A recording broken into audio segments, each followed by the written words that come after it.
Assalamualaikum warahmatullahi wabarakatuh. Waalaikumsalam warahmatullahi wabarakatuh. Bismillahirrahmanirrahim. Alhamdulillahirabbil alamin. Wa bihi nasta'inu ala umri dunya waddin. Shallallahu wassalamu ala khatmil anbiya'i wal mursalin. Sayyidina Muhammadin Rasulin amin wa ala alihi wa ashabihi syabarin wa ummatil mu'minin amma ba'du. Hadratil kiram, para alim ulama, sesepuh, pini sepuh, Bapak Kiai, Ustadz wal Ustazah yang dimuliakan oleh Allah Subhanahu wa Ta'ala. Dan jamaah Iwamit on Air yang dirahmati oleh Allah Subhanahu wa Ta'ala. Alhamdulillah, puji syukur mari kita panjatkan atas kehadirat Allah Subhanahu wa Ta'ala, atas limpahan rahmat, taufik, hidayah, dan inayahnya. Kita dapat berkumpul di sini tanpa ada halangan suatu apapun. Selanjutnya, saya mengajak jamaah Iwamit on Air untuk senantiasa berdoa kepada Allah agar melimpahkan setinggi-tingginya penghargaan dan penghormatan yang biasa kita kenal dengan istilah sholawat. Sholawat dan salam sejahtera kepada pimpinan kita bersama, teladan kita bersama, yakni Nabi besar Muhammad Shallallahu Alaihi Wasallam. Allahumma salli ala Sayyidina Muhammad wa ala ali Sayyidina Muhammad. Dan kita berdoa kepada Allah, semoga kita yang hadir di tempat ini bisa berkumpul bersama Rasulullah dan para sahabatnya di hari kiamah nanti. Amin, ya robbal alamin. Kultum yang akan saya sampaikan pada kesempatan kali ini adalah rasa syukur. Atau bisa disebut juga kita pandai bersyukur. Hadirin yang dirahmati oleh Allah Subhanahu wa Ta'ala, kita mengetahui bahwa Allah Maha Besar, sementara kita yang diciptakannya adalah kecil. Kita hina dan tak punya daya dan kekuatan sedikit pun, kecuali karena kebesaran dan kekuatan dari Allah. Karena itu, mari kita banyak-banyak bersyukur kepada Allah. Selain itu, bersyukur juga dapat dilakukan dengan menghargai setiap pengalaman. Pengalaman baik, ataupun pengalaman buruk, karena semuanya akan membentuk diri menjadi lebih baik. Dan rasa syukur akan lebih baik lagi jika diikutin dengan perbuatan. Misalnya, Allah telah memberikan kita bibir, sebagai ungkapan rasa syukur, kita menggunakan bibir pemberian Allah tersebut untuk mengucapkan kata-kata yang sopan dan santun. Perkataan yang baik dapat menyenangkan orang lain dan juga menunjukkan penghormatan dan kebaikan hati. Sebab berbicara penuh kebijaksanaan dan empati adalah salah satu cara untuk mempererat hubungan baik dengan sesama. Dan juga sebagai bentuk ibadah kepada Allah.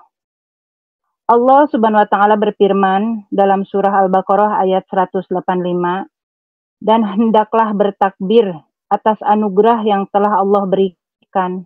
Semoga kalian menjadi hambanya yang bersyukur. Bersyukur adalah salah satu di antara bentuk sikap yang direkomendasikan Allah Subhanahu wa Ta'ala dan nabi-nabinya ketika seorang muslim yang beriman diberi kesenangan, kenikmatan, dan semacamnya. Karena dengan bersyukur bisa jadi kesenangan, kenikmatan yang diberikan akan ditambah Allah Subhanahu wa Ta'ala, sebagaimana difirmankan dalam Al-Quran QS Ibrahim ayat 7. Dan ingatlah juga tatkala Tuhanmu memaklumkan, sesungguhnya jika kamu bersyukur, pasti kami akan menambah nikmatmu kepadamu, dan jika kamu mengingkari nikmatku, maka sesungguhnya ajabku sangat pedih. Syukur merupakan salah satu perbuatan hati yang akan menarik seseorang pada rasa damai, tentram, dan bahagia. Ia juga akan mendapatkan kesuksesan baik di dunia maupun di akhirat, sekaligus mendapatkan pahala dan kenikmatan yang terus bertambah dari Allah Subhanahu wa Ta'ala.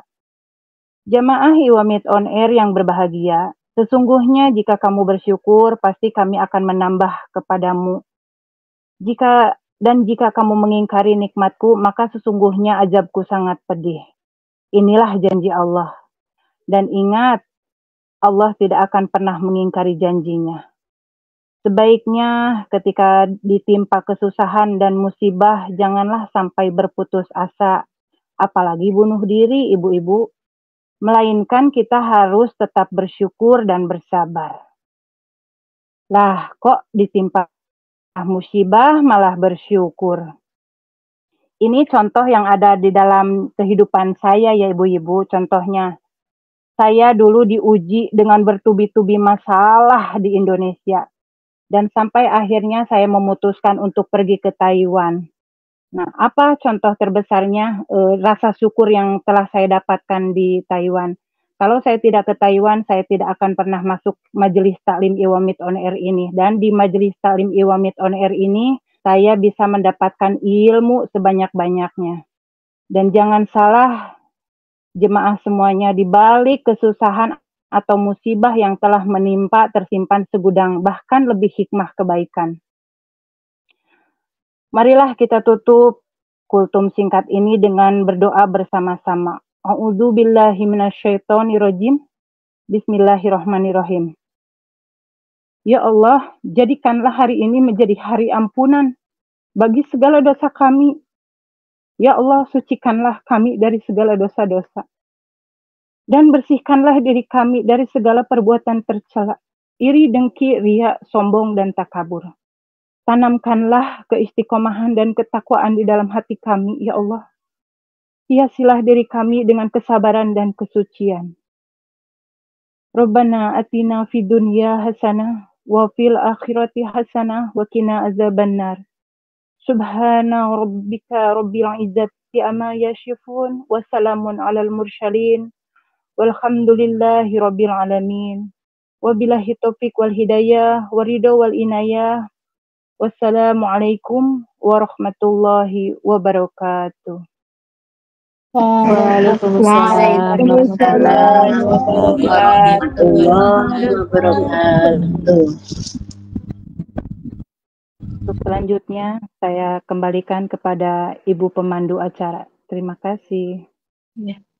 Terima kasih kepada Ibu Siti Faiko yang sudah mengisi waktu kultum kuliah 17 menit pada malam hari ini. Semoga yang Ibu Siti Faiko sampaikan dapat kita pahami dan kita terapkan dalam kehidupan kita sehari-hari menjadi pribadi yang senantiasa bersyukur. Dengan rasa syukur semoga menambah ketaatan kita dan istiqomahan kita. Amin ya robbal alamin, dan membawa keberkahan kita untuk dunia dan akhirat kita. Amin ya robbal alamin. Memasuki acara selanjutnya yaitu kajian inti, tanya jawab dan doa bersama beliau Bapak Ustadz Noviantoro Murad.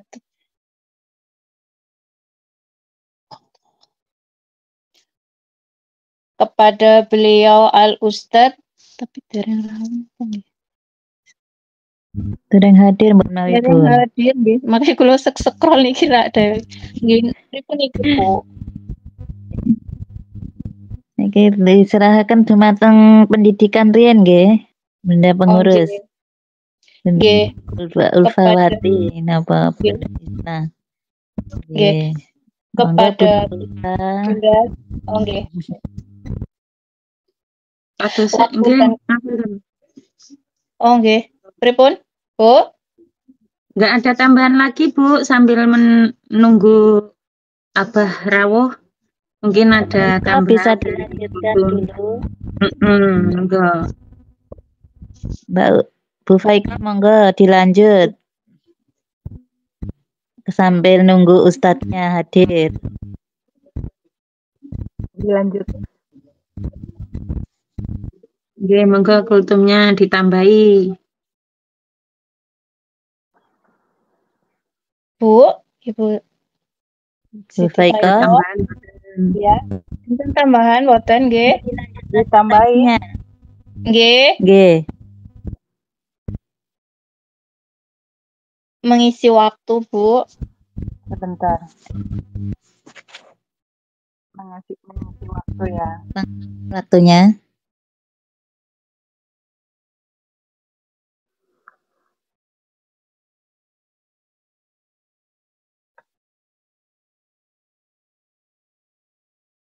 Pripun, Bu?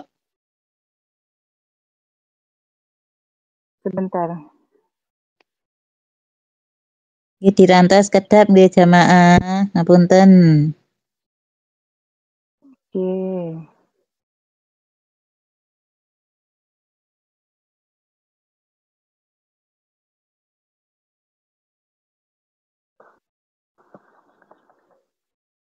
Di kebetulan teksnya. Jadi banyak hikmah yang harus kita ambil dari kehidupan kita sehari-hari ya Ibu. Ini dari pengalaman saya pribadi ya Ibu ya. Dari setiap masalah yang telah terjadi pada diri kita semua, diantaranya musibah hutang, masalah anak, semacamnya, itu semua dibilang musibah ya. Kita kebelit utang, atau permasalahan rumah tangga, atau permasalahan anak yang memang susah diatur, itu semuanya adalah musibah. Tapi kita semua harus tetap bersyukur, karena dari setiap masalah yang terjadi itu pasti akan ada selalu kebaikan di dalamnya. Pasti itu ada, tidak mungkin tidak ada. Makanya maka dengan itu kita harus jangan melupakan kita harus banyak-banyak bersyukur. Mungkin dari ibu-ibu semua jamaah juga pernah mengalami masalah gitu ya ibu-ibu ya. Ini contohnya saya pribadi. Saya pergi ke Taiwan itu dengan segudang utang dan permasalahan rumah tangga dan permasalahan anak. Bahkan sampai sekarang pun permasalahan anak saya itu belum selesai. Tapi dengan masalah yang ada di dalam diri saya selalu menyikapinya dengan dengan mengisi kekosongan waktu saya dengan hal-hal yang positif. Kalau saya terus berpikiran negatif atau saya terus berpikiran untuk berpikir merenung atau berputus asa gitu ibu-ibu, apa yang akan terjadi pada diri kita? Suatu kerugian untuk kita berpikir hal-hal yang negatif. Yang selanjutnya, untuk rasa syukur itu kita harus banyak-banyak berzikir. Kita tidak boleh lepas dari sholat 5 waktu, berzikir dan berkumpul dengan orang-orang soleh. Dan kita pun setiap hari alhamdulillah selalu berkumpul di majelis taklim Iwamit on Air yang tercinta ini. Mungkin saya dulu tidak akan pernah berpikir saya pergi ke Taiwan dan berkumpul di majelis taklim. Dan ini saya curhat ya ibu-ibu ya, ini mah anggap aja curhat gitu ya. Saya dulu itu pernah pesantren, tapi pas pesantren itu saya tidak dapat orang tua saya tidak bisa membiayai saya gitu dalam ekonomi gitu ya, yang akhirnya putus di tengah jalan.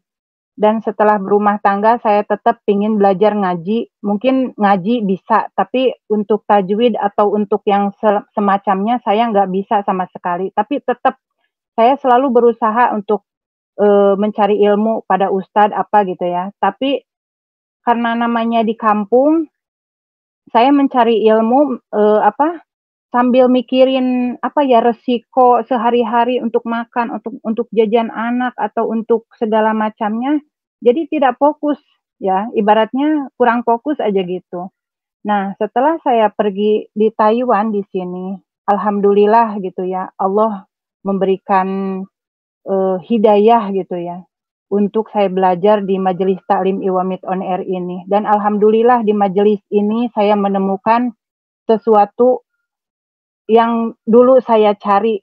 Contohnya pembelajaran Yanbu'a, tajwid, walaupun memang saya yang namanya sudah tua mungkin ya ibu-ibu, jadi pikirannya juga enggak terlalu cemerlang lah otaknya, tidak terlalu encer gitu ya. Tapi saya selalu berusaha untuk belajar gitu ya Bu ya. Mungkin dulu saya ikut pengajian, tapi saya karena takut kalau malam saya mengganggu majikan, sesudah itu saya keluar dari majelis taklim yang lain. Tapi ternyata di majelis taklim ini entah kenapa, mungkin Allah memberikan hidayah atau memberikan sesuatu.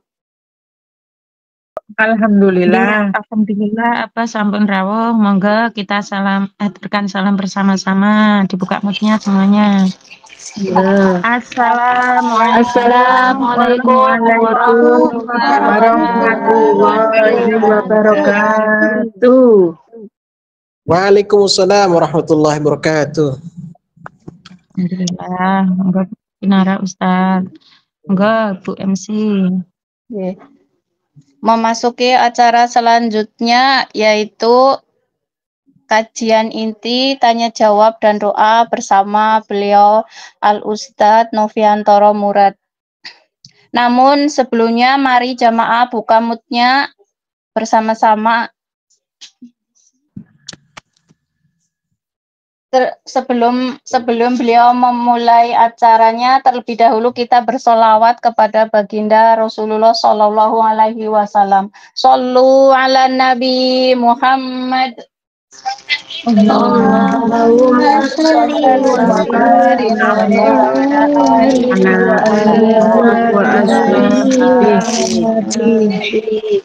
Ya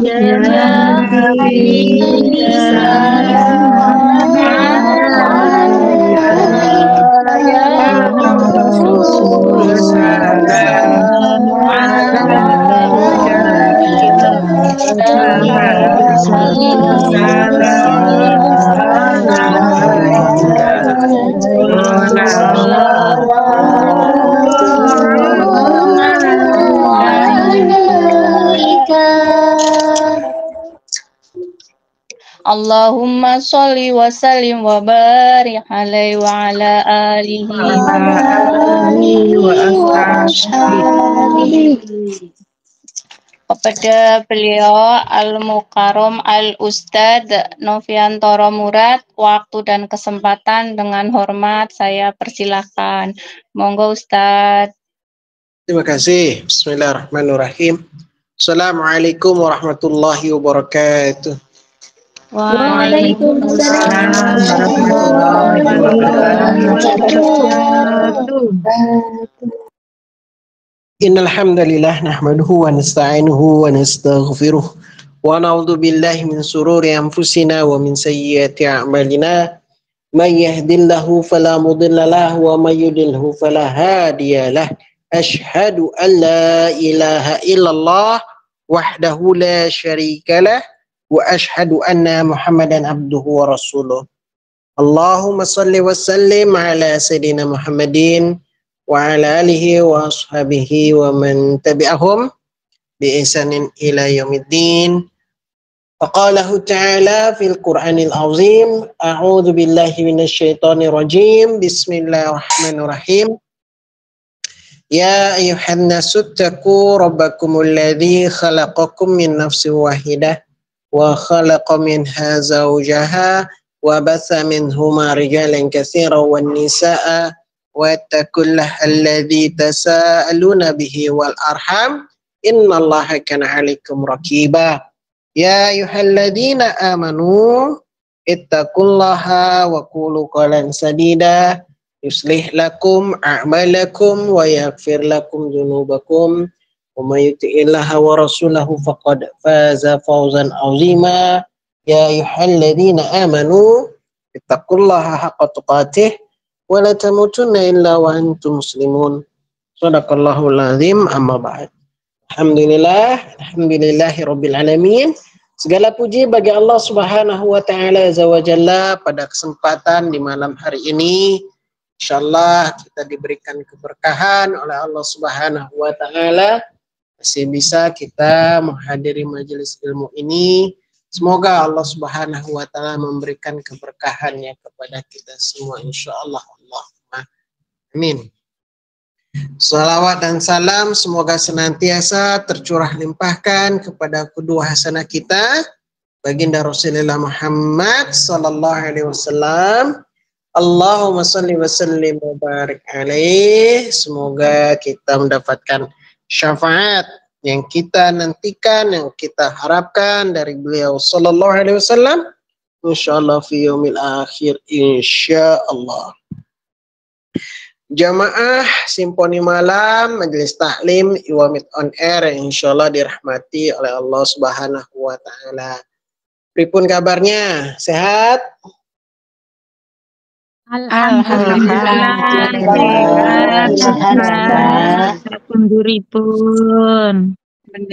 Sehat. Kita semua dalam lindungan Allah, juga begitu juga dengan orang tua kita, dengan suami istri kita, dengan anak-anak kita, keluarga kita, semuanya diberikan ampunan, perlindungan, dan juga kesehatan, insyaallah. Jamaah sekalian, pada malam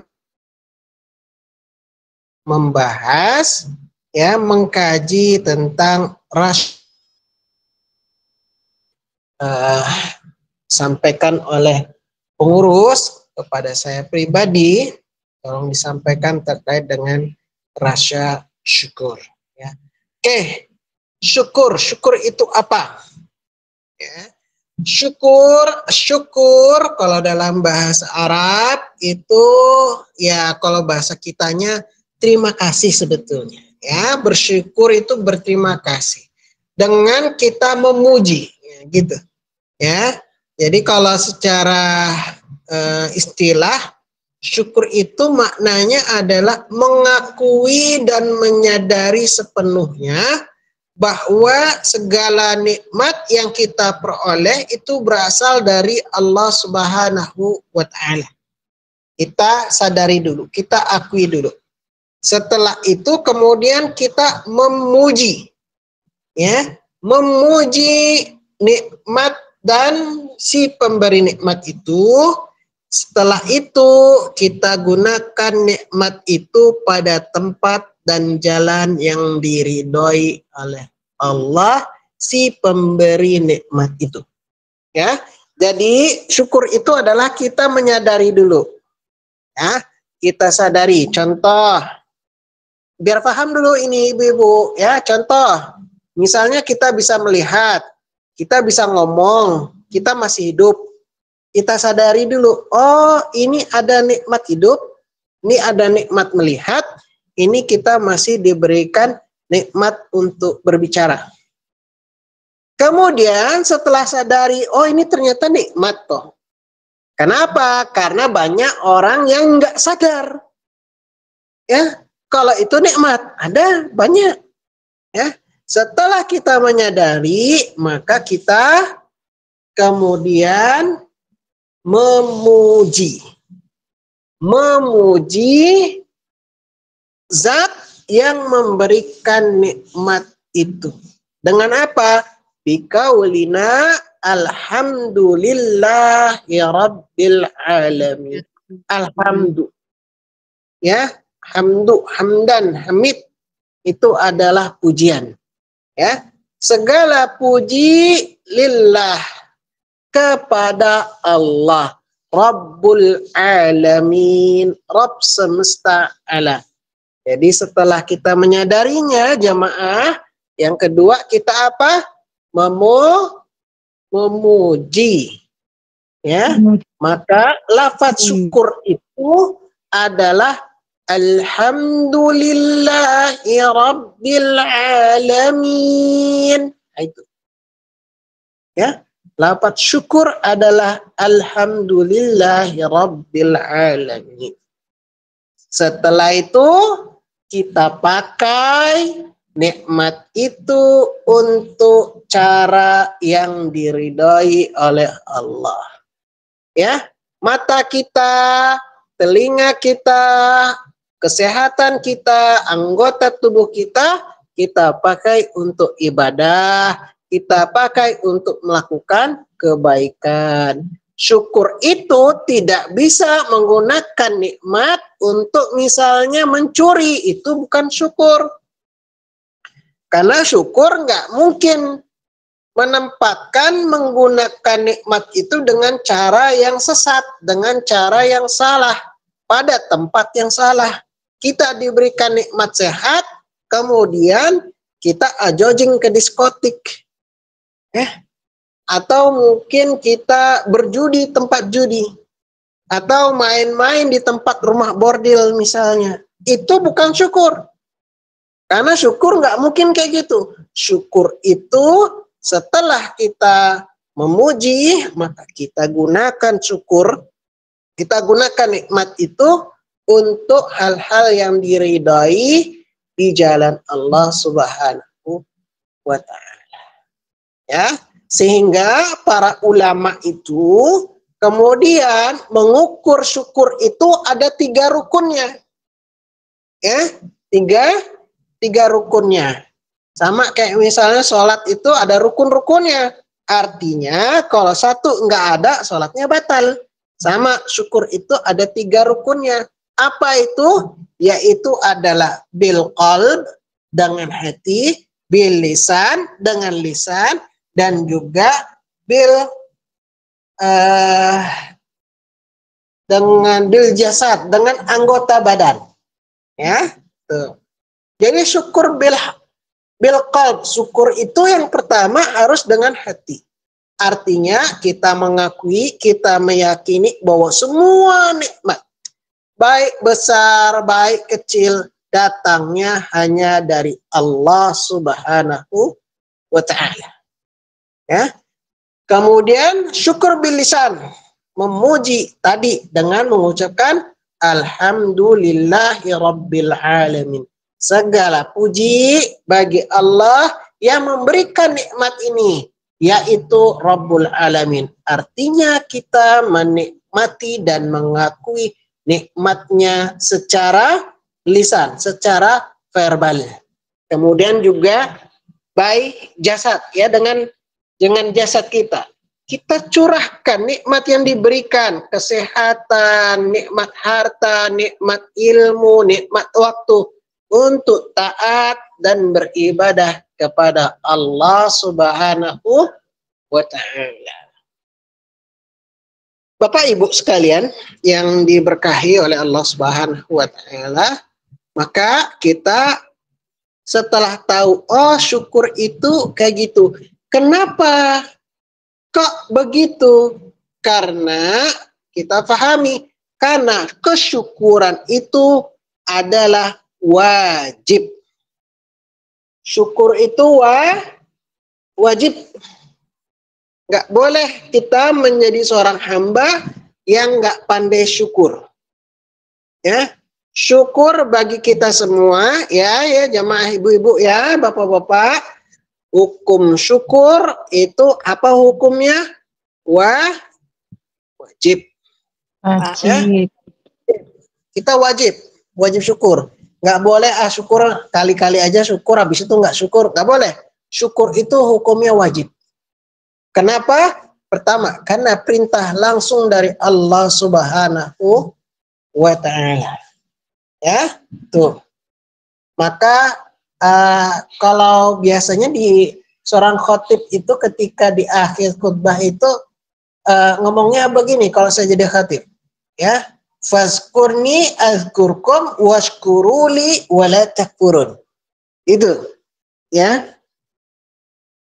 Jadi ibadallah innallah ya'muru bil 'adli wa ihsan wa ita'i dzil qurba wa yanha 'anil fahsya'i wal munkar wa baghi ya'idukum la'allakum tazkurun fazkurni azkurkum washkuruli wala takfurun. Aqimus shalah. Kayak gitu biasanya. Kalau khatib kalau udah di akhir ini khutbah kedua. Ya, ngomongnya kayak gitu. Kenapa ngomong kayak gitu? Karena itu ayat Al-Quran. Ya, apa ayatnya Ustaz? Ayatnya surat Al-Baqarah 152. Ya, Al-Baqarah 152. Ya, jadi Allah yang firmankan, fazkurni azkurkum washkuruli wala takfurun. Sering dengar nggak ayat ini atau potongan ayat ini? Harusnya sering dengar ya. Apa maknanya Ustaz? Maknanya, fazkurni, ingatlah aku. Azkurkum, aku ingat kepadamu. Jadi kita ini mengingat Allah. Ya, nanti Allah mengingat sama kita. Kalau kita melupakan Allah, jangan salah kalau kita dilupakan oleh Allah.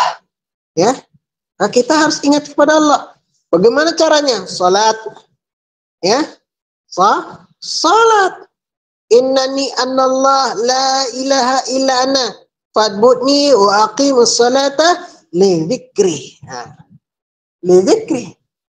Ya, kita diperintahkan untuk mengingat Allah. Ya, sesungguhnya aku ini adalah Allah, la ilaha illa ana, tidak Tuhan selain aku. Fazkurni wa aqimus salata li dzikri. Dirikanlah salat untuk mengingatku. Sama dengan Al-Baqarah 152 tadi. Fazkurni azkurkum. Ingat kepadaku, aku ingat padamu. Washkuruli wala takfurun. Bersyukurlah kepadaku, kepada Allah. Bersyukur kita. Harus wajib. Perintah ini, Bu. Pak, ya, Bapak-bapak, Ibu-ibu. Ya, ini hukumnya, hukum perintah. Ya, washkuruli. Bersyukurlah kepadaku.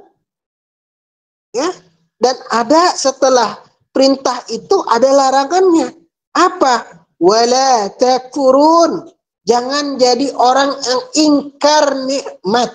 Jangan jadi orang yang ingkar atas kesyukuran kepada Allah. Tidak boleh kita. Orang jadi orang kufur nikmat itu haram hukumnya. Sedangkan syukur wajib hukumnya. Paham? Jadi syukur itu hukumnya wajib. Kufur nikmat haram. Ya.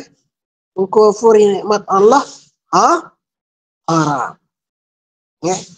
Kalau kita mau bersyukur kepada Allah, pahami, setelah itu adalah perintah, pahami bahwa syukur itu, kalau kita syukur, maka itulah janji Allah Subhanahu wa Ta'ala untuk menambahkan nikmat bagi orang yang bersyukur.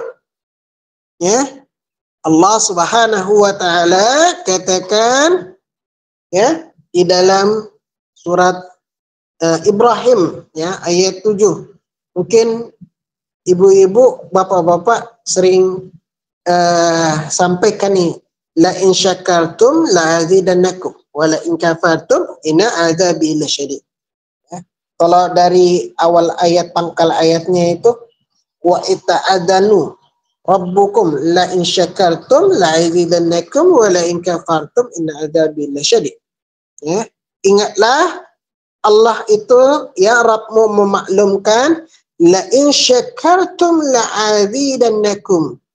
Ya, sesungguhnya la in syakartum, kalau kalian bersyukur, ya, la azidannakum, maka aku akan tambahkan nikmatku kepadamu.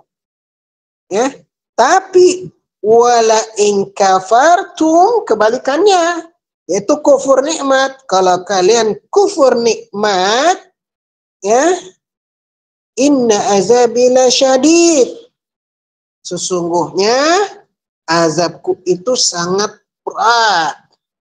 Ya. Jadi jamaah, ini janji yang sangat jelas. Bahkan syukur itu bukan sekedar ucapan, ya, melainkan itu adalah investasi kita sebetulnya untuk mendapatkan yang lebih. Ya.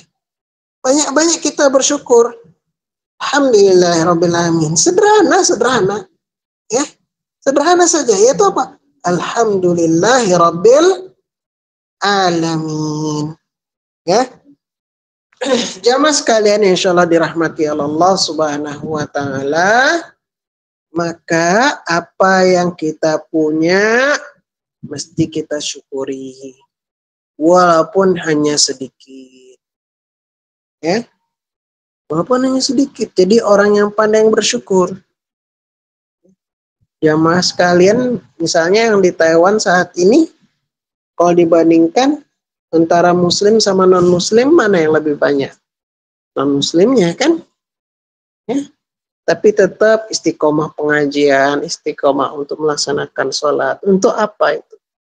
Mewujudkan rasa syukur kita kepada Allah Subhanahu. Ya. Kalau dalam surat Sabah itu dikatakan wa qalilan min ibadish syakirin. Sedikit sekali hamba-hambaku yang pandai syukur itu sedikit. Ya. Nah, ini sebetulnya jadi motivasi kita untuk, atau bisa jadi peringatan juga ya, untuk masuk kepada itu qalil, ya. Qalil itu artinya sedikit. Itu kalau kita udah masuk golongan yang sedikit, itu golongan istimewa sebetulnya. Ya. Nah, ibu-ibu, bapak-bapak sekalian insyaallah dirahmati Allah Subhanahu wa taala, nikmat Allah itu begitu banyak sekali. Ya, nikmat itu begitu banyak. Ya.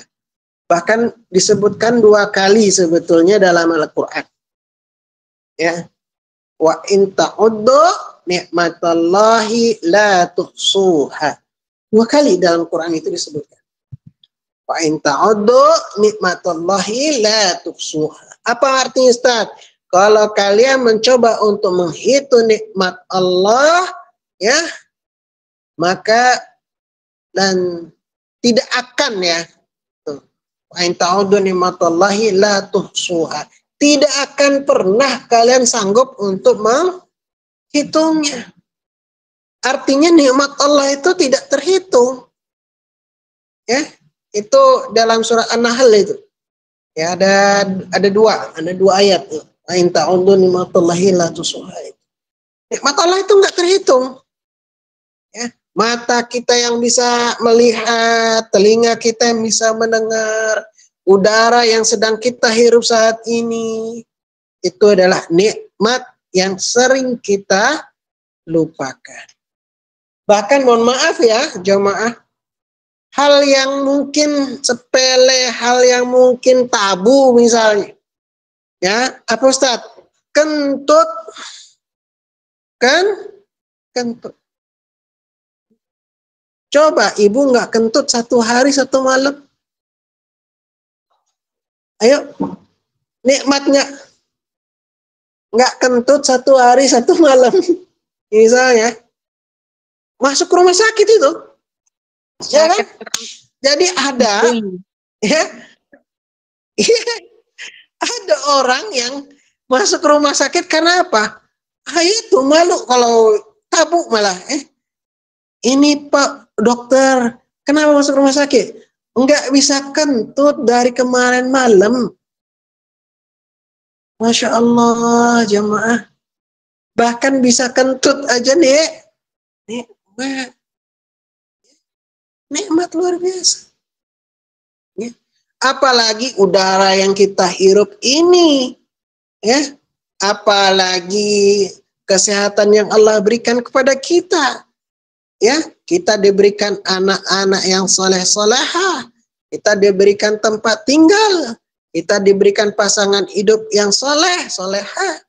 Itu nikmat yang luar biasa sesungguhnya. Ya. Jadi pandai-pandailah kita bersyukur. Bahkan tadi sampai hal yang aneh sekalipun, ya, baru dia akan merasakan nikmat itu ketika dia sakit. Ya. Tahu nikmatnya sehat kalau apa, Bu? Kalau sakit ya. Kalau sakit baru tuh kerasa nikmatnya. Ya, kena tipes, kena malaria, kena DBD, dia akan merasakan nikmatnya justru ketika dia sakit. Ya. Nah, bagaimana cara kita bersyukur? Bagaimana praktisnya kita bersyukur dalam kehidupan kita sehari-hari? Bagaimana, Ustaz? Ya, ibu-ibu sekalian, bapak-bapak jamaah Juz Taklim Iwamid on Air, Simponi Malam, caranya pertama kita syukur dengan sholat kita. Ya, sholat. Karena apa ibu-ibu? Karena sholat itu adalah wujud syukur kita tertinggi. Ya. Apalagi yang wajib. Kalau bisa juga tambah yang sunnah. Ya. Karena setiap gerakan, setiap bacaan sholat itu ada bentuk pengakuan kita sebagai hamba yang lemah di sisi Allah. Makanya iyyaka na'budu wa iyyaka nasta'in. Hanya kepadamu ya Allah kami menyembah, hanya kepada Engkau ya Allah kami mohon pertolongan. Syukur dengan sholat. Apalagi sholat itu adalah amalan yang pertama kali akan dihisab oleh Allah Subhanahu wa Ta'ala. Nah, awal amalu yuhasabu min abdi yaumal qiyamah as-salah. Amalan yang pertama akan dihisab dari seorang hamba di sisi Allah itu sholat.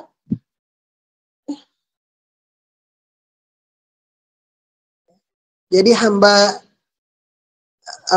kalau sholat bahkan selanjutnya itu idza sholaha faqad aflaha wa najaha. Kalau sholatnya baik maka dia akan selamat dan bahagia. Jadi sholat itu luar biasa penting. Kita nih jangan sampai ada hamba-hamba, jangan sampai ada santri-santrinya Iwamid on Air ini yang nggak sholat, nggak boleh ada. Ya, wajib sholat. Ya, kecuali halangan. Nah, kayak gitu aja dah. Ya, jadi kita bersyukur itu dengan sholat kita. Kemudian, sering-sering kita ini nggak boleh pelit-pelit. Ya, saya sering sampaikan ya ibu-ibu, jangan sering pelit-pelit kita ini baca istighfar. Jangan pelit-pelit baca hamdalah. Makanya bagus juga kalau kita cari temen ya untuk yang sama-sama sefrekuensi ya supaya habis sholat kita baca istighfar ya, setelah sholat kita baca alhamdulillah setelah istighfar ya. Jadi dengan itu kita akan lebih tenang ya. Jadikan kalimat alhamdulillah itu seperti apa kalau bahasa sininya mantra harian lah ya. Bacaan harian kita sebetulnya. Bangun tidur ya, ketika makan sesuap nasi. Belajar kita ya, selamat mungkin dari musibah kita ya. Atau mungkin bahkan ketika saat kita mendapatkan pelajaran dari suatu kesulitan, maka kita ucapkan alhamdulillahirabbil alamin. Kita belajar sebetulnya. Ya. Jadi dengan salat, dengan mengucapkan ya alhamdulillahirabbil alamin ya, kita juga bersyukur dengan sedekah. Ya. Karena harta yang kita miliki itu adalah milik Allah. Harta titipan sebetulnya. Ya. Sehingga kalau kita menginfakkan sebagian harta kita di jalan Allah, itu wujud syukur yang paling nyata itu begitu. Ya. Dan insya Allah hartanya itu akan menjadi harta berkah kalau udah disedekahkan. Ya. Nah, masalahnya Ustaz, ada orang yang nggak suka sama kita, kayak gitu kan? kita mulai dulu jamaah. Kita bersyukur kalau misalnya ada orang lain yang punya nikmat. Kita bersyukur, alhamdulillah ya Pak ya, alhamdulillah ya Bu ya, kayak gitu. Jadi jangan sampai kita itu terjadi iri hati. Apalagi kalau nggak tahu terima kasih, kayak gitu kan, sama orang lain. Karena bersyukur itu adalah juga kita bersyukur kepada orang lain. Cara bersyukur itu syukur kepada Allah lewat syukur kepada atas nikmat orang lain. Tuh. Kan gini, Allah katakan dalam hadis kan begini, ya, la yashkurun nas la yashkurullah, kan gitu. Barang siapa yang tidak bersyukur kepada manusia, maka la yashkurullah, maka belum tentu dia bersyukur kepada Allah. Jadi kita bersyukur kalau ada orang lain yang misalnya butuh bantuan, bagaimana caranya? Ya kita bantu. Sekuat tenaga. La insyaAllah dinanakum wa lan kafatu min adzabil syadid. Ya. Jadi kita juga misalnya ada tetangga yang punya anak baru, bersyukur kita. Ada yang bisa beli motor baru, bersyukur. Ada yang bisa beli mobil baru, bersyukur. Ya, ingat, ya. Man lam yashkur nas la yashkurullah. Barang siapa yang nggak bersyukur kepada manusia, dia nggak sebetulnya la yashkurullah, dia nggak bersyukur kepada Allah. Nah, bapak-bapak sekalian, penting adalah kapan Ustadz kalau kita mau bersyukur itu kapan? Bersyukur itu dalam setiap kesempatan sebetulnya. Bersyukur itu dalam setiap kesempatan. Bahkan ketika dalam musibah, ada kalau dia seorang mukmin maka dia tetap bersyukur. Ya. Musibah itu kan nggak pernah ada tanggal sial kan, nggak ada yang tahu. Tapi kita tetap bersyukur dalam setiap keadaan kita. Belajarnya dari mana Ustaz? Belajarnya dari orang-orang Palestina. Belajarnya dari orang-orang Gaza. Kenapa? Begitu rumahnya sudah dihancurkan, hancur, banyak yang meninggal. Ya, akan tetapi mereka tetap satu hal, bersyukur. Ya, ada yang putra-putranya syahid, ada yang suaminya syahid, dia tetap bersyukur. Ya. Bersyukur. Kenapa? Musibahnya mungkin bisa jadi lebih besar, tapi ini kenanya justru tidak lebih besar. Kuati fillah rahimakumullah, ya. Yakinlah kita punya masalah, dan setiap dibalik masalah itu pun pasti ada jalan keluar. Ya. Jalan keluar, pokoknya ada jalan keluarnya, insyaallah. Ya. Nah, kalau kita syukur kan bagaimana rasanya? Coba tanya sama teman-teman yang sudah treatment terkait dengan syukur itu. Kalau dia syukur, ya, kalau dia ya mengingat Allah, hatinya akan jadi tenang, hatinya akan jadi tentram, akan jadi bahagia. Ya. Jadi kalau orang bersyukur fokus dengan apa yang cuma dia miliki, ya, bukan apa yang tidak dimiliki, kan gitu. Ya, ini kan kita yang namanya syukur itu adalah apa yang kita miliki. Jadi kita menciptakan ketenangan batin kita. Nah, kemudian kalau kita pengen mendapatkan cintanya Allah, ya, dan sebagaimana kita pahami bahwa Allah itu mencintai hamba-hambanya yang bersyukur. Ya, tadi la in syakartum la azidannakum wa la in kafartum inna adzabi lasyadid. Ya, kita mencintai hamba-hamba yang bersyukur. Ya. Allah Subhanahu wa taala itu secara khusus itu menyampaikan bagaimana cara kita untuk mendapatkan cintanya cintanya. Ya. Maka kalau nikmat itu terus kita jaga, nikmat itu selalu kita pelihara, maka janji Allah Subhanahu wa taala tadi kembali ayat yang sama. Ya. Surat Ibrahim ayat 7. In syakartum la azidanakum wa la in kafartum inna adzabi lasyadid. Penjara itu kayak mana misalnya? Ya. Ya, kita orang yang kalau kita mau nikmat itu selalu dijaga, kita pelihara, ya. Maka kita akan ditambahkan rezekinya. Ya. Tapi kalau misalnya seseorang itu yang nggak mau bersyukur, ya bisa jadi nggak ada ketenangan hidup. Ya, syukur itu bisa dengan kita ditambahkan rezeki, kita ditambahkan harta, kita dikasih ilmu, kita dikasih kesehatan, atau bisa kasih keturunan anak cucu cicit. Ya tuh, katakanlah kayak orang-orang Palestina itu.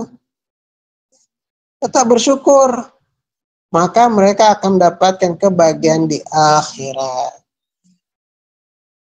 Ya, nah Bapak Ibu sekalian, ya, jadi terus kita bersyukur. Jangan sampai orang menjadi orang yang kufur nikmat. Ya, karena apa? Karena Allah justru mengancam orang yang nggak bersyukur itu dengan azab yang pedih. Ya. Bagi orang-orang yang kufur nikmat itu tadi. La in syakartum la azidannakum wa la in kafartum inna adzabi lasyadid. Azabku itu pedih sekali. Orang yang nggak mau pandai syukur. Ya. Jadi syukur ini ibaratnya itu perisai ya. Perisai azab di dunia, perisai dari azab akhirat. Ya. Nah ini ya jamaah sekalian. Terus kita bersyukur atas nikmat Allah, baik yang kita sadari, yang kita tidak sadari, ya. Semoga ini akan mendapatkan keberkahan buat kita semua. Waduh, udah sampai jam 9, hampir jam 9. Saya kembalikan sementara kepada Ibu Moderator. Usikum wa nafsi taqullah. Assalamualaikum warahmatullahi wabarakatuh. Waalaikumsalam warahmatullahi Waalaikumsalam wabarakatuh. warahmatullahi wabarakatuh. Masya Allah, tabarakallah, alhamdulillah. Syukran jazakallah khairan katsiran Ustaz atas tausiahnya. Jamaah rahimakumullah. Kita sampai ke sesi tanya jawab. Barangkali ada yang ingin ditanyakan. Tafadholu mashkuran.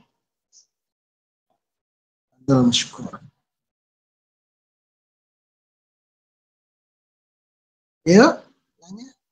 Boleh yang lain? Assalamualaikum warahmatullahi wabarakatuh, Ustadz. Waalaikumsalam warahmatullahi wabarakatuh.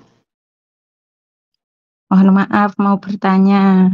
Niki agak menyimpang mungkin ya. tentang nazar, Ustadz.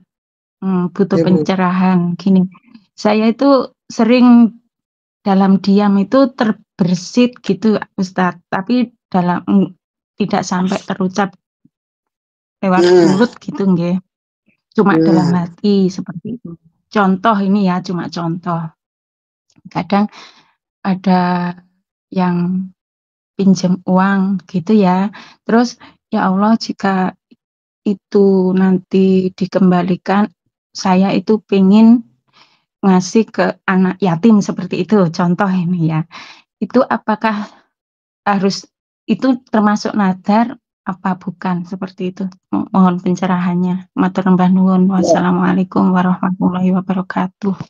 Waalaikumsalam warahmatullahi wabarakatuh. Ya, alhamdulillah. Pertanyaan yang sangat penting, bahkan mungkin sering ditanyakan ya kalau terkait dengan hukum nazar, terkait dengan nazarnya seseorang itu hanya terbesit dalam hati dan dia tidak diucapkan. Ya, an-nazar itu artinya itu adalah menjanjikan. Ya, artinya menyatakan sesuatu itu menjadi wajib dari sesuatu yang sebetulnya tidak wajib. Bagi orang itu nggak wajib. Ya.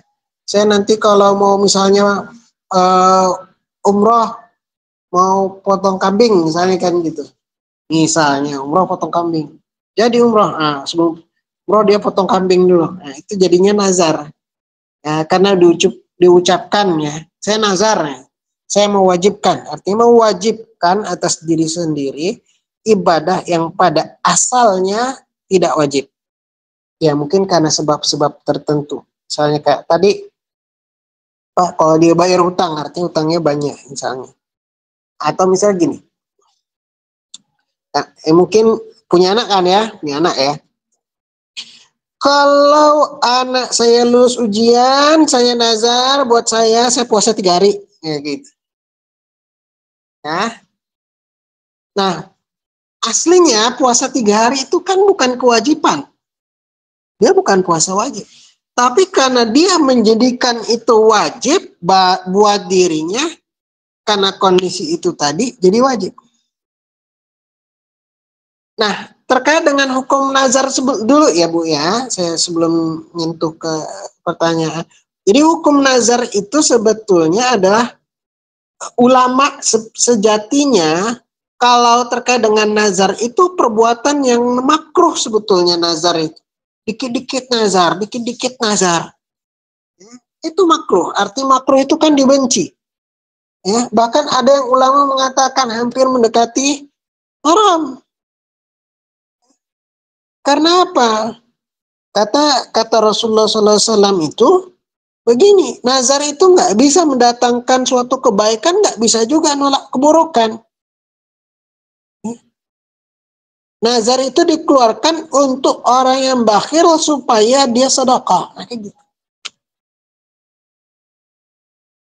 Jadi kenapa ulama itu sedikit nggak suka sama nazar?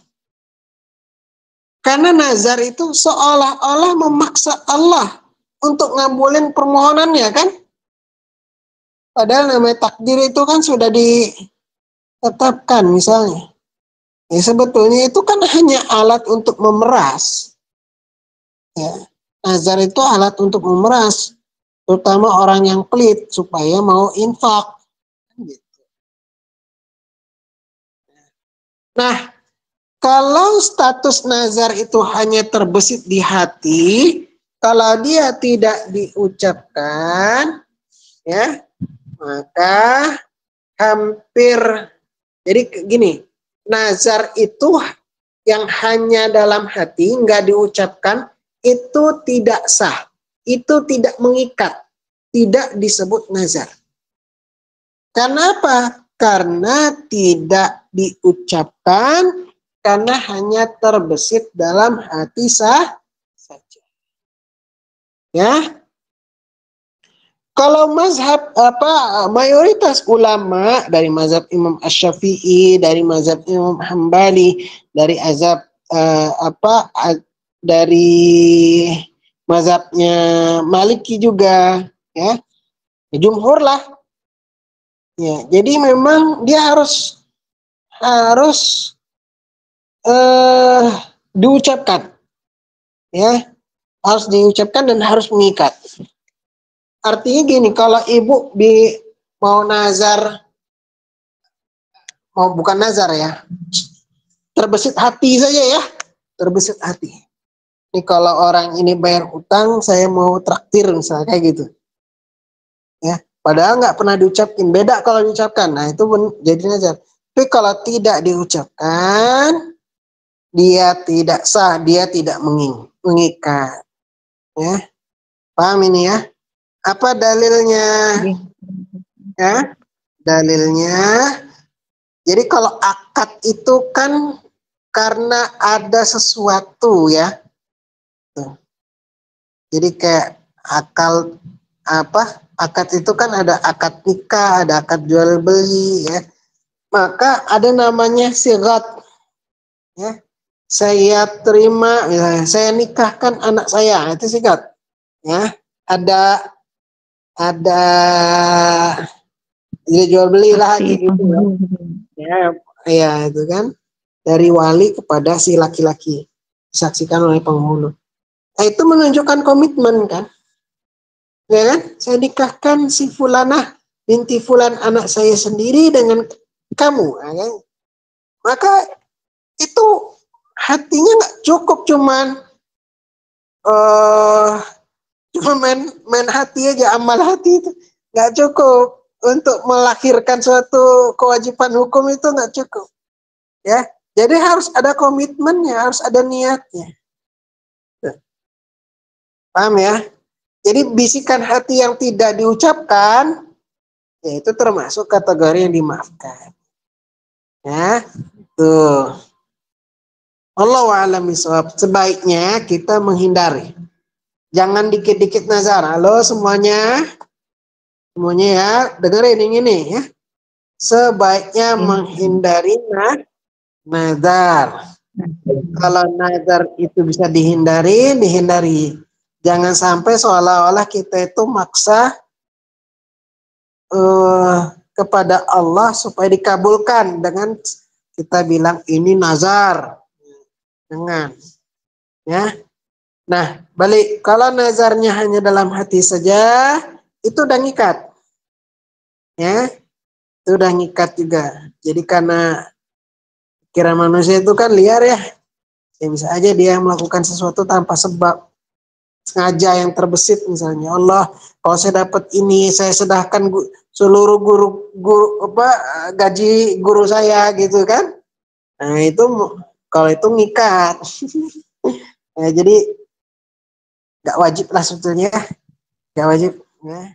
Tuh, karena dia terbesitnya cuma dalam hati saja, nggak perlu diucapkan oleh lisan ya. Nah itu sebetulnya kalau bahasa Quran itu bagian daripada was-was yang dari setan ya. Jadi kalau misalnya kita nggak berdosa dan nggak kena kafarat, itu karena was-was itu tadi ya. Jadi apa yang harus kita lakukan? Ignoring sajalah, abaikan saja ya. Banyak-banyak ta'awuz, minta perlindungan kepada Allah. A'udzubillahi minasyaitonir rajim ya gitu. Aku berlindung kepada Allah dari syaitan yang terkutuk. Jadi kalau misalnya apa namanya ya?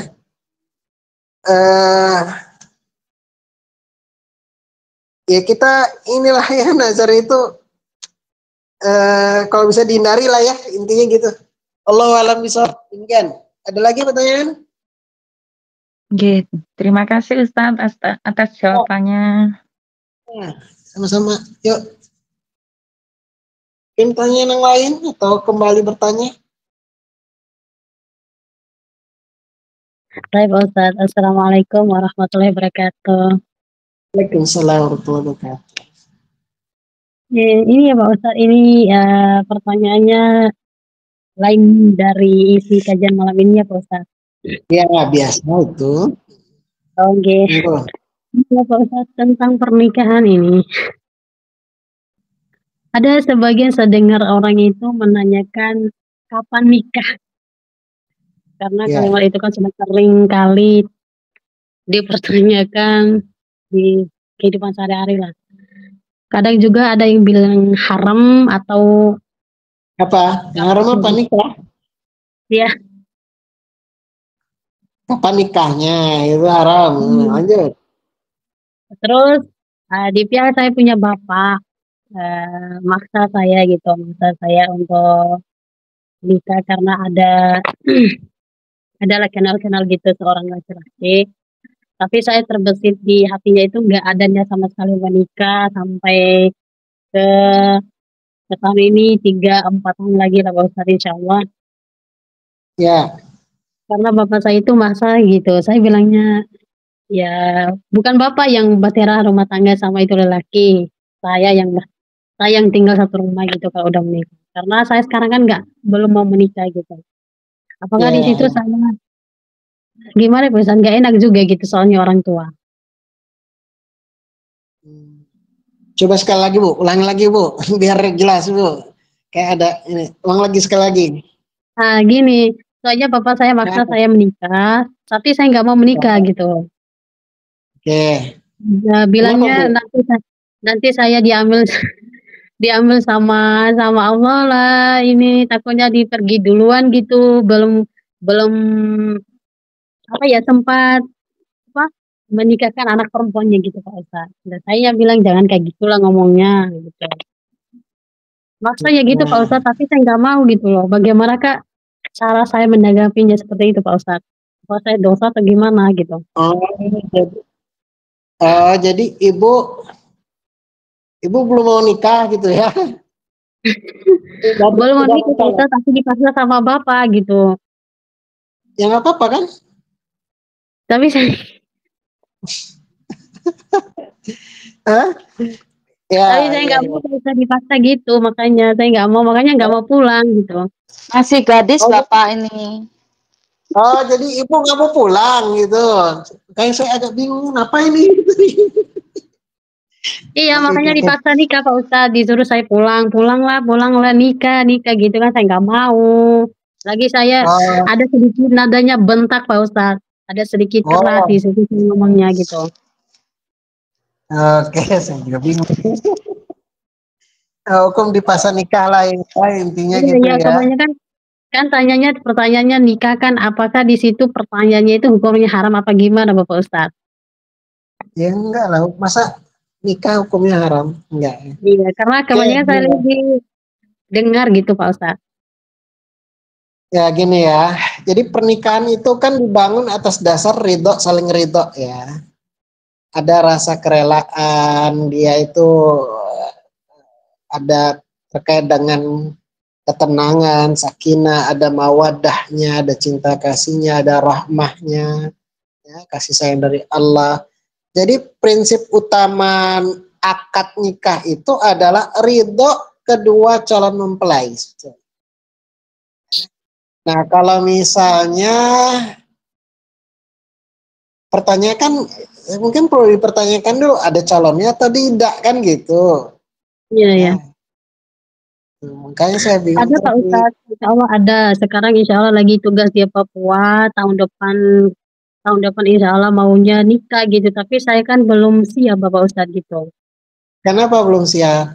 Karena aduh ya Allah, karena saya pikirannya mumet gitu. Karena belum bisa jadi otomatis nikah kan harus punya anak atau apa. Itu gini saya kan belum kuat apa ya, belum Oh, cukup diri untuk Taiwan. hidup gitu. Gaya gaya pikir orang Taiwan itu. Gaya pikir orang Cina, gaya pikir orang Jepang, gaya pikir orang Hong Kong, gaya pikir orang Korea. Yaitu apa? Nikah itu memberatkan. Ya, nikah itu nanti akan punya anak, sehingga pun kalau mereka nikah, mereka nggak punya anak. Itu memang cara berpikir ya udah masuk ke ini sih konsep sekuler juga sebetulnya. Nah jadi gini ya, eh,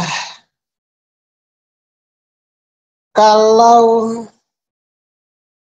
kalau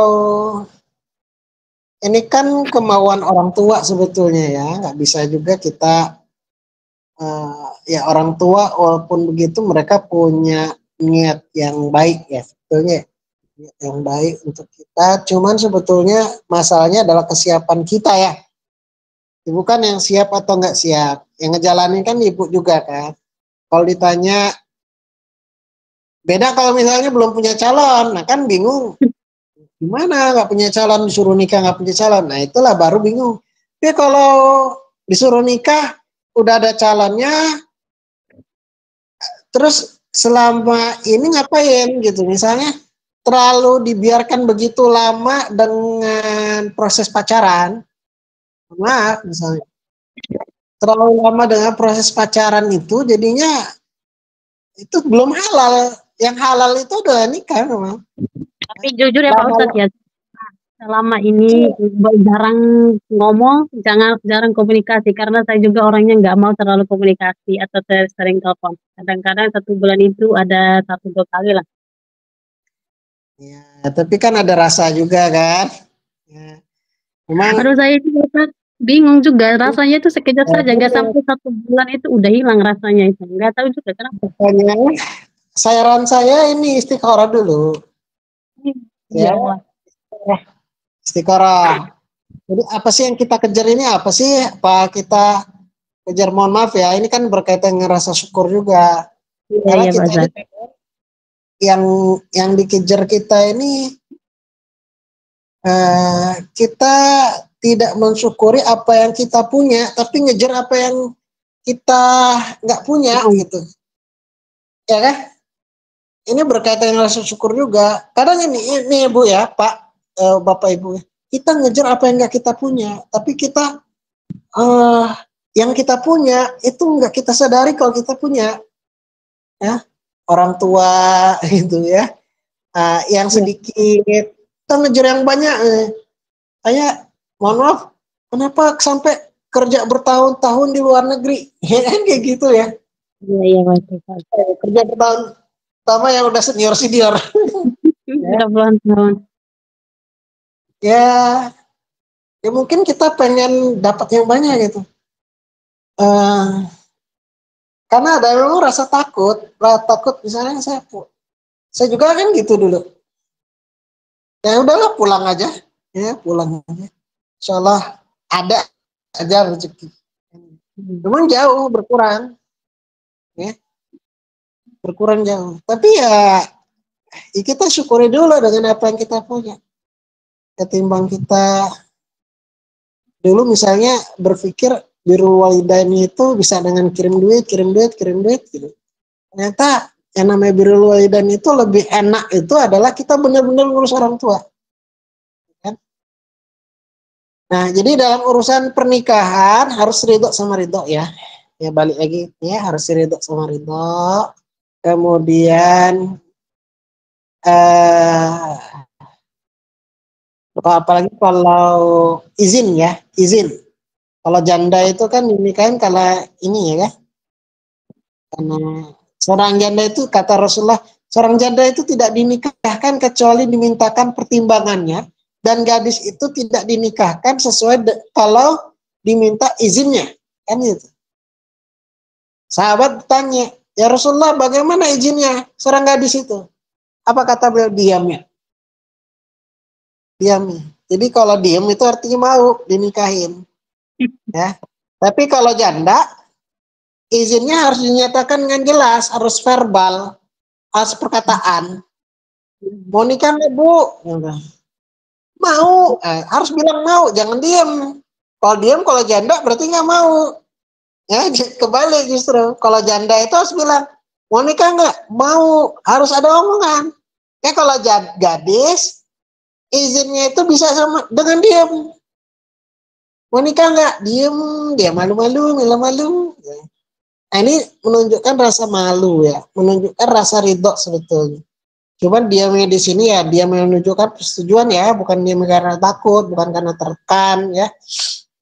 Yang jelas gini, intinya itu nikah karena pemaksaan nggak boleh ya. Makanya janganlah kalian menikahkan wanita karena dengan izinnya itu ya. Wala tazawaj al-mar'ah illa biizniha. Jangan kalian nikahkan seorang amra'ah, seorang wanita illa biizniha, kecuali dengan izinnya.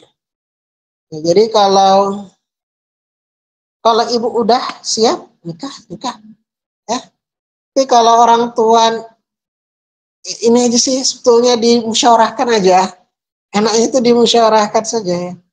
Ya, dimusyawarahkan saja. Kalau udah musyawarah nanti ketemu titik temunya. Ya, jangan terlalu lama-lama juga. Ya. Allah alam bisawab ini buat kepentingan orang tua juga ya. Kebaikan orang tua. Ya. Karena peran wali itu juga memberikan peran yang luar biasa ya. Karena insya Allah wali, orang tua atau bapak ya, itu kan tugasnya menjaga, membimbing. Itu hak wali.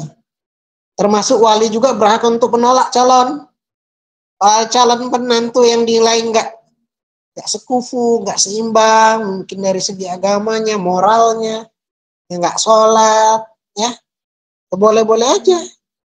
Kenapa? Mungkin penolakan itu juga untuk kebaikan si anak perempuan.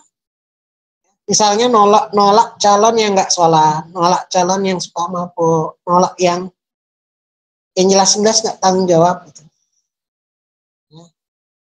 Nah, tapi wali itu punya batasan ya, orang tua itu punya batas. Wali tidak berhak memaksakan calon yang tidak disukai, jelas, ya, yang tidak diridhoi oleh si anak perempuan.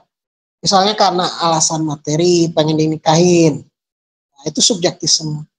Nah, jadi bisa jadi kalau kata mayoritas ulama, kecuali mazhab Imam Hanafi itu, perwalian itu bisa gugur. Ya. Nah, mungkin kalau kondisinya gini, Bu, kalau saran saya ya, pertama istiqoroh, saran kedua adalah pergi ke kantor KUA, kantor urusan agama, konsul sama mereka, kayak gitu. Nah, kayak mana? Boleh jadi, misalnya gini, nikah aja dulu, tapi belum campur, gak apa-apa kan? Kan gak sah. Mungkin itu yang mau dimau sama orang tua.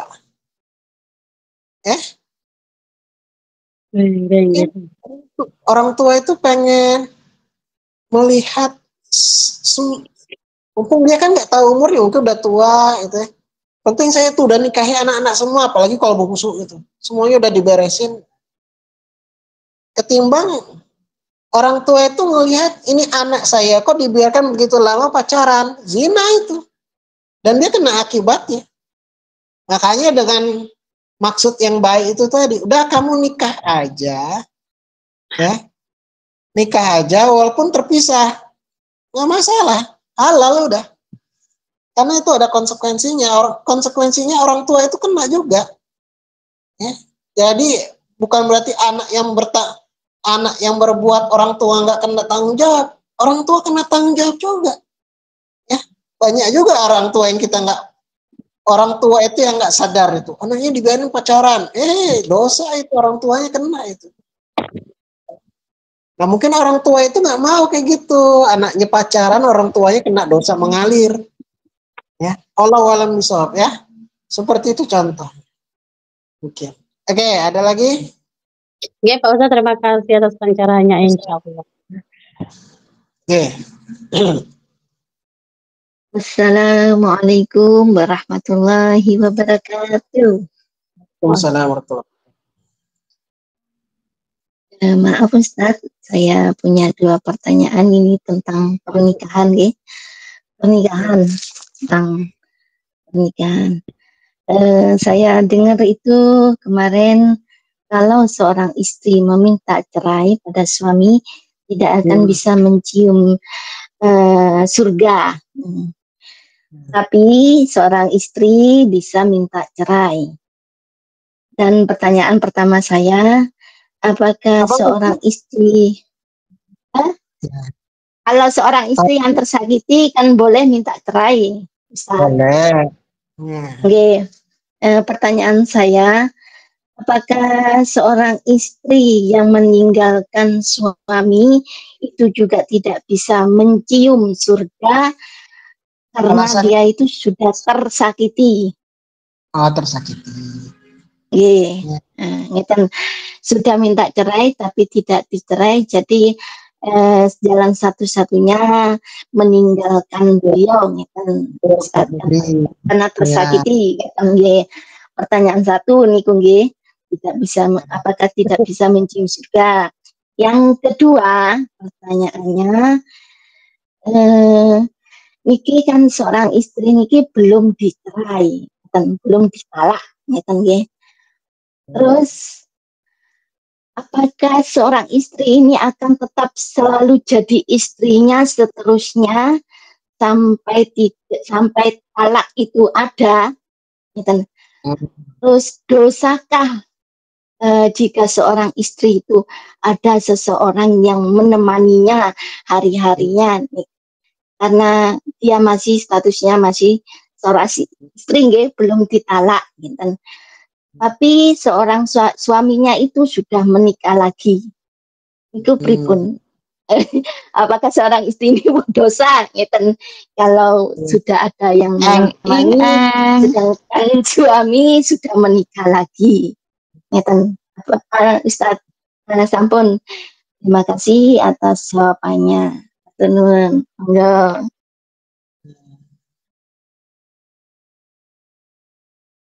Jawab ya Bu ya.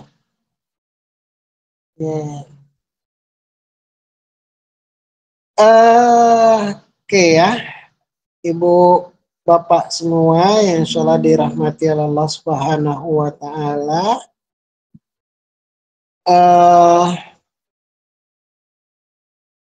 Yang pertama itu terkait dengan apa tadi itu ya, bahasanya meminta cerai ya, gitu ya. Kalau dalam bahasa agama ya itu istilahnya adalah khulu, khulu atau khul. Nah, Islam itu sebetulnya mensyariatkan pernikahan itu untuk membangun rumah tangga yang sakinah, mawaddah, warahmah. Tapi kita juga realistis. Islam itu realistis. Jadi apabila tujuan pernikahan itu tidak tercapai, itu nggak bisa dipertahankan. Berikan solusi yang adil. Ada yang namanya cerai, ada ya. Makanya salah satu di dalam ayat-ayat surat, ya, satu surat, ya, dari sekian banyak surat itu ada surat namanya surat At-Talaq, surat perceraian. Oke. Kalau perceraian, cerai, maka yang menceraikan adalah suami. Ya, suami. Ingat ya, dalam hukum pernikahan atau perceraian, maka yang boleh menikah, yang boleh mencerai cuma satu sisi. Kalau dalam syariat cuma satu sisi. Siapa? Suami.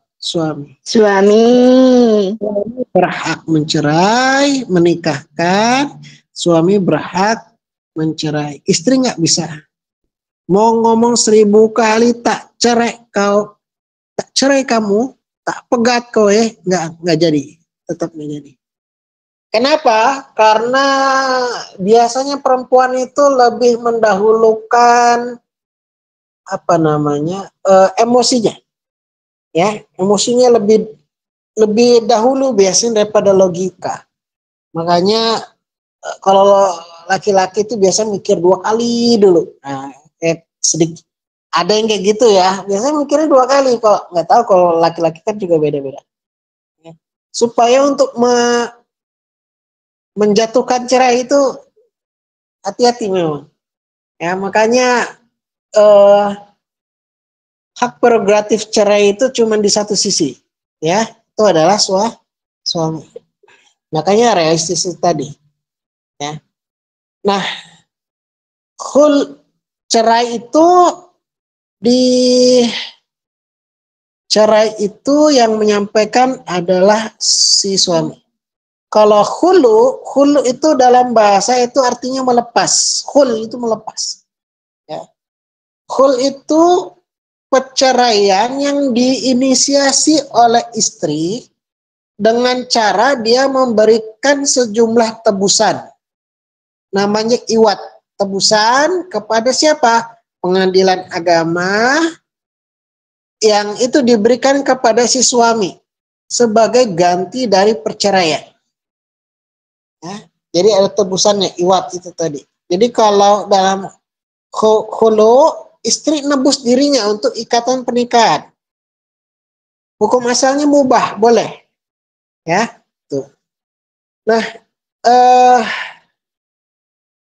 apa namanya?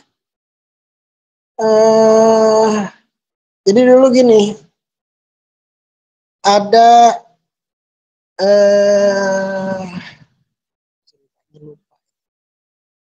intinya suami itu boleh minta cerai, istri boleh minta cerai dengan lewat perantara pengadilan agama. Ini sekaligus ngejawab yang pertanyaan kedua ya Bu ya. Jadi pertanyaan kedua itu, boleh nggak istri dari inisiasinya dari istri? Boleh. Caranya adalah dengan dia mengajukan ke pengadilan agama, membayar iwat biasanya berapa? 10.000 rupiah. Nanti disidang oleh pengadilan agama. Kalau pengadilan agama menyatakan cerai, cerai mereka. Jadi ini alternatif dari cerai, namanya khulu. Ya, khulu itu hukumnya apa? Khulu, ya. Rasulullah Muhammad SAW katakan, innama mal'ah, ya, at-talaqu as-salakat talaq li ghairi ma ba'sah faharamun 'alaiha ra'ayatul jannah. Ya, barang siapa ada wanita yang dia meminta cerai tanpa ada alasan yang dibenarkan. Ingat, tanpa ada alasan yang dibiarkan. Maka faharamun 'alaiha ra'ayatul jannah. Diharamkan wanginya surga. Jadi kalau ada wanita ya niatnya melakukan khulu tadi itu, misalnya karena pengen kecantol sama laki-laki yang lain, itu nggak boleh. Tapi kalau ada lighairi ma ba'sa, dengan ada alasan yang dibenarkan. Apa alasan yang dibenarkan itu? KDRT misalnya. Suaminya melakukan tindakan kekerasan. Suaminya selingkuh lagi. Suaminya nggak sholat. Suaminya mabok-mabokan. Suaminya nggak mau kerja. Suaminya nggak mau sholat lagi. Suaminya menikah lagi itu Bapak. Suaminya nikah lagi. Nah, boleh. Begitu ya. Maka boleh nggak mengajukan khulu ke pengadilan agama? Ingat ya, pengadilan agama ya. Ya, bukan ke KUA. Ke pengadilan agama. Maka boleh hukum. Ya. Kalau nggak ada alasan yang benarkan, alasan kecantol sama laki-laki lain, maka faharabun 'alaiha ra'ayatul jannah. Diharamkan bagi wanita tersebut wanginya surga. Padahal surga itu sedemikian jauh, ribuan perjalanan itu bisa dicium. Ya. Jadi kalau ada alasan KDRT, ada kekerasan rumah tangga, ada alasan apa tadi? Hah? Suaminya murtad atau suaminya lagi. Menikah lagi, boleh. Bukan menikah lagi, tersakiti. Bukan menikah lagi. Itu waktu menikah lagi sudah saya tinggalkan, sudah 5 bulan di sini, baru menikah dengan orang lain. Oke, jadi hukumnya itu ya, itu. Kemudian didekati oleh apa namanya?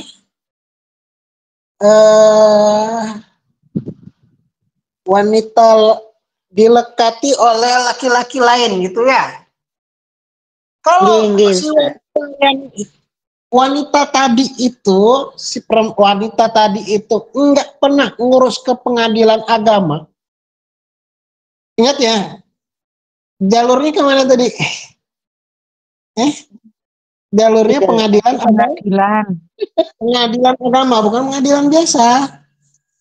Pengadilan agama. Maka yang akan memutuskan perceraian, kalau si suami nggak mau menyatakan cerai, maka jatuhnya khulu. Bukan istri yang saya cerai kamu, nggak bisa. Yang menjatuhkan khulu adalah qadi. Hukum. Ya. Hukumnya hakim. Hukumnya hakim. Ya. Jadi hakim yang akan mengetok palu. Tok, tok, tok. Cerai mereka. Paham ya? Paham ya? Yang ngetok palunya itu siapa? Hakim. Hah? Pengadilan hakim. Hakim, qadinya. Kalau si perempuan tadi nggak ke pengadilan agama, ya dia tetap statusnya adalah istri laki-laki, seorang laki-laki. Kalau dia didekati oleh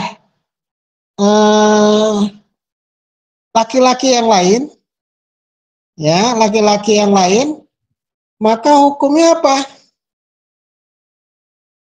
Hukumnya zina, hukumnya nggak boleh. Ngerti nggak? Ya. Allah katakan di dalam surat An-Nisa ayat 24, salah satu wanita yang dilarang untuk dinikahi adalah wanita yang bersuami. Ya. Wal muhsanatu minan nisa'i illa ma malakat aymanukum. Ya.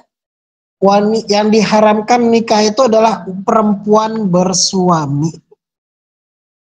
Jadi kalau dia statusnya dia nggak ngurus itu di pengadilan agama, dibiarin gitu aja, biarkanlah angin berlalu, biarlah masa berlalu gitu ya. Nanti dia sama-sama saling melupakan, tapi nggak pernah diurus, bodoh baik, nggak boleh, harus diurus, ya, harus keluar tuh suratnya, SK cerainya, ya. Kalau nggak pernah diurus, statusnya tetap wanita bersuami. Ya. Kalau dia melakukan pendekatan, iya nggak boleh. An-Nisa ayat 24 itu status wanita salah satu bagian wanita yang nggak boleh dinikahi itu adalah wanita bersuami. Ya, tuh, paham Ibu? Walaupun suaminya sudah menikah lagi, nggih. Walaupun suaminya sudah menikah lagi. Walaupun suaminya sudah menikah lagi, dia statusnya masih istri seorang laki-laki yang suaminya sudah nikah lagi. Karena nggak pernah diurus.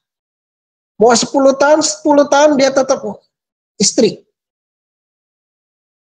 Diurus nggak? Pengadilan agama? Nggak. Kemarin sudah bilang sama mantan suami, katanya tunggu saya pulang. Bukan mantan suami, enggak. Itu istilahnya bukan mantan suami. Statusnya bukan mantan suami. Sejak kapan mantan suami? Dia tetap, emang udah ada cerai? Enggak ada cerai kan? Ada suami mengatakan cerai? Enggak ada kan? Suami tidak pernah mengatakan cerai, kemudian tidak pernah diurus di pengadilan agama, statusnya bukan mantan suami.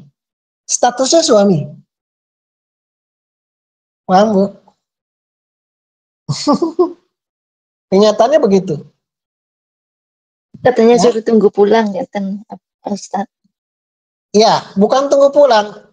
Bantu urus saja di pengadilan agama. Kalau nggak bisa dibantu urus, ada pengacara. Pakai pengacara. Sudah dibilang mau diurus, tapi bilangnya tetap tunggu saya pulang. Nah, ya. Jadi statusnya bukan mantan suami, Bu. Statusnya masih suami. Suami tergugat, kan gitu. Ya. Jadi nggak boleh nikah. Boleh nggak nikah, Ustaz? Nggak boleh. Ya. Haram wanita yang masih statusnya bersuami untuk menikah. An-Nisa ayat 24. Ya. Wal muhsanatu minan nisa'i illa ma malakat aymanukum. Oke? Nah, segera urus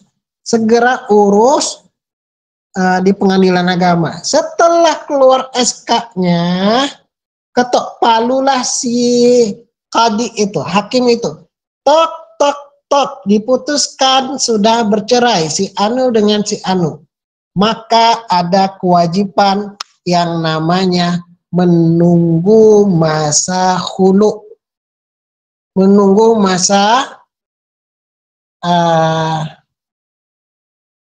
nifas,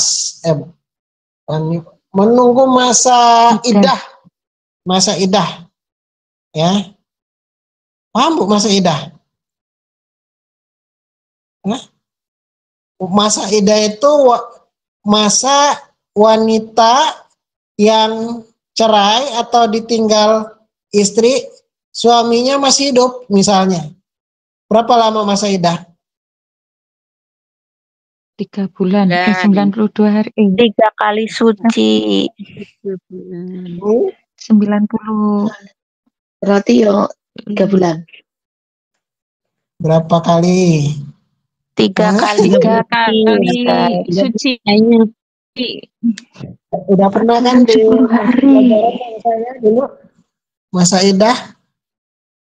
Sudah pernah Ustaz.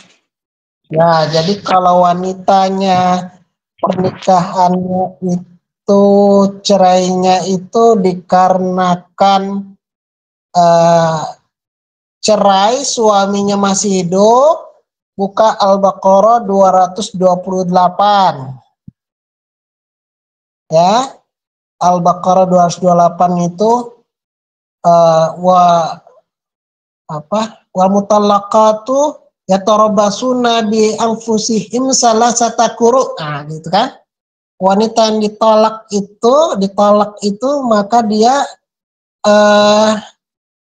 menunggu sampai 3 kali masa quru', kan gitu bahasanya.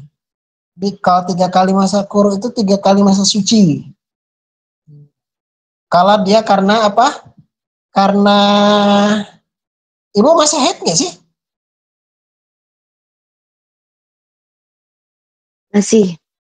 Masih. Kalau masa haid 3 kali masa suci. Kalau udah nggak haid 3 bulan. Ya.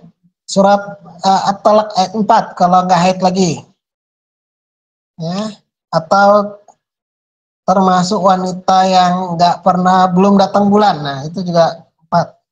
Kalau lagi hamil berapa? Kalau lagi hamil talaknya. Pernah kayaknya dikasih ilmu ini? Kalau lagi hamil berapa masa idahnya? Sampai melahirkan. Sampai melahirkan. Pintar udah dikasih ilmunya. Surat At-Talaq ayat 4. Ya. Paham ya? Kalau suaminya meninggal 4 bulan 10 hari. Pintar. Tepuk tangan semuanya udah dikasih ilmunya. Ya, pinter semua udah sini. 4 bulan 10 hari. Nah, itu udah pinter. Ya, paham ya? Udah saya ajarin itu udah. Paham ya, Bu? Tugasnya apa sekarang? Tugasnya ke pengadilan agama kalau mau diurus. Kalau nggak diurus statusnya tetap suami. Ya. Allahu a'lam. Oke, demikian. Yang lain. Cukup. Atur nuwun, Ustaz. Doa kita dengan membacakan kitab ya. Ala hadiniyah wa ala kulli niyatin shalah. Al-Fatihah. A'udzu billahi minasyaitonir rajim. Bismillahirrahmanirrahim. Alhamdulillahi rabbil alamin arrahmanir rahim maliki yaumiddin. Iyyaka na'budu wa iyyaka nasta'in. Ihdinas siratal mustaqim siratal ladzina an'amta 'alaihim ghairil maghdubi 'alaihim waladdallin. Amin ya rabbal alamin. Astaghfirullahaladzim. Innallaha ghafurur rahim. Allahumma anta rabbi la ilaha illa anta khalaqtani wa ana abduka wa ana ala ahdika wa wa'dika mastata'tu wa a'udzu bika min syarri ma sana'tu. وأبوء لك بنعمتك علي وأبوء بذنبي فاغفر لي فإنه لا يغفر الذنوب إلا أنت. اللهم صل على سيدنا محمد وعلى سيدنا محمد كما صليت على سيدنا إبراهيم وعلى سيدنا إبراهيم وبارك على سيدنا محمد كما باركت على سيدنا إبراهيم وعلى سيدنا إبراهيم في العالمين إنك حميد مجيد. الحمد لله رب العالمين حمدا وافيا مزيدا. ربنا لك الحمد كما ينبغي لجلال وجهك وعظيم سلطانك. اللهم إنا نسألك سلامة في الدين وعافية في الجسد وزيادة في العلم وبركة في رزقه وتوبة قبل الموت ورحمة عند الموت ومغفرة بعد الموت. اللهم حمني على في سكرات الموت ونجاة من النار وعافية من الحسن. ربنا ظلمنا أنفسنا وإن لم تغفر لنا وترحمنا لنكن من الخاسرين. ربنا لا تؤاخذنا إن نسينا وأخطأنا. ربنا ولا تحمل علينا إصرا كما حملته على الذين من قبلنا. ربنا ولا تحملنا ما لا طاقة لنا واعف عنا واغفر لنا أنت مولانا فانصرنا على القوم الكافرين. ربنا تقبل منا إنك أنت السميع العليم. رب اغفر لي ولوالدي وارحمهما كما ربياني صغارا. ربنا آتنا في الدنيا حسنة وفي الآخرة حسنة وقنا عذاب النار. سبحان ربك رب العزة عما يصفون وسلام على المرسلين الحمد لله رب العالمين. الفاتحة. أعوذ بالله من الشيطان الرجيم. بسم الله الرحمن الرحيم. الرحمن الرحيم مالك يوم الدين. إياك نعبد وإياك نستعين اهدنا الصراط المستقيم صراط الذين أنعمت عليهم غير المغضوب عليهم ولا الضالين. Amin amin ya rabbal alamin. Demikian yang bisa disampaikan pada kesempatan malam hari ini, semoga bermanfaat. Pada Allah saya mohon ampunannya. Pada jamaah mohon dibukakan pintu maafnya. Ya Bu ya. Ibu. Iya, sami-sami kepada Sami-sami Ustaz. Semoga Allah memberikan keberkahan untuk kita semua dan untuk keluarga kita ya. Demikian dari saya. Wa akhiru da'wana alhamdulillahirabbil alamin. Assalamualaikum warahmatullahi Waalaikumsalam warahmatullahi wabarakatuh. Wabarakatuh.